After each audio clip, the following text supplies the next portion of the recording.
Hello all, welcome back to my channel coffee with Kavitha. ఈరోజు చింత చిగురు కారపొడిని ఎలా తయారు చేయాలో చూద్దాం. వేసవి కాలంలో వచ్చే ఈ చింత చిగురిని మనం తరచూ తీసుకున్నట్లయితే ఆరోగ్యానికి ఎంతో మేలు చేస్తుంది. రక్తాన్ని శుద్ధి చేస్తుంది, బ్యాడ్ కొలెస్ట్రాల్ని తగ్గించి మంచి కొలెస్ట్రాల్ని పెంచుతుంది. థైరాయిడ్ కూడా చాలా మంచిది. ఎముకలు దృఢంగా ఉండటానికి కూడా హెల్ప్ అవుతుంది. చింత చిగురిని ఇలాగ శుభ్రం చేసుకొని తొడిమెలన్నీ తీసేసుకొని చూడండి, ఇలాగ తొడిమెలన్నీ తీసేసుకొని 2 రోజుల పాటు ఎండలో ఎండబెట్టేసుకుందాం. చింత చిగురు ఎండిన తర్వాత ఇలాగా ఉంటుంది. ఇప్పుడు ఒక ప్యాన్ పెట్టుకొని చింత చిగురిని డ్రై రోస్ట్ చేసుకుందాం. ఇలాగా కంటిన్యూస్గా కలుపుకుంటూ మాడకుండా చింత చిగురిని లో ఫ్లేమ్లో పెట్టి వేయించుకుందాం.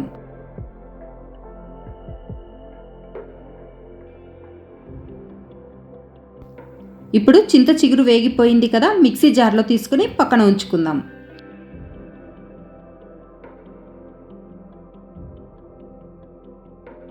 ఇప్పుడు అదే ప్యాన్లోనే కాస్త ఆయిల్ వేసుకొని మీ కారానికి సరిపడా మీరు ఎండు మిరపకాయల్ని వేయించుకోండి.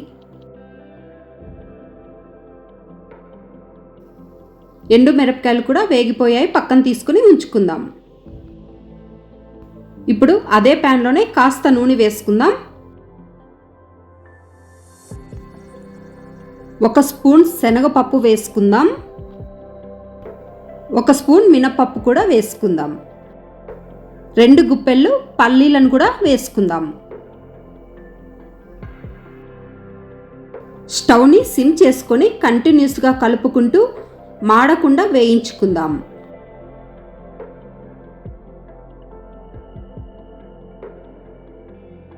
ఇప్పుడు 2 నిమిషాల పాటు ఇవన్నీ వేగిపోయాక 1 స్పూన్ ధనియాలు వేసుకుందాం.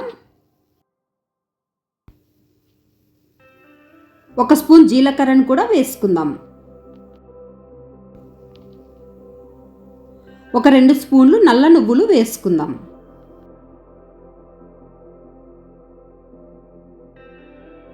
ఇక్కడ నల్ల నువ్వుల ప్లేస్లో తెల్ల నువ్వులు కూడా వాడుకోవచ్చు. నల్ల నువ్వులు అయితే కాస్త కమ్మగా ఉంటుంది పొడి.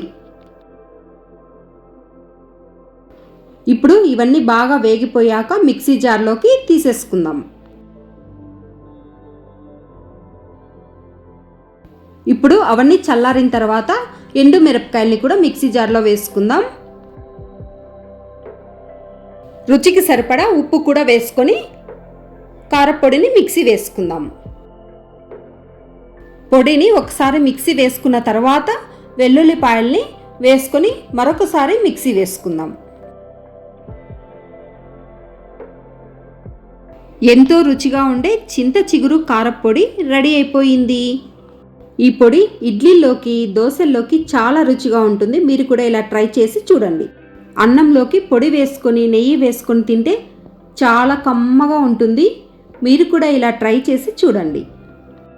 Please subscribe to my channel. Like చేయండి, షేర్ చేయండి.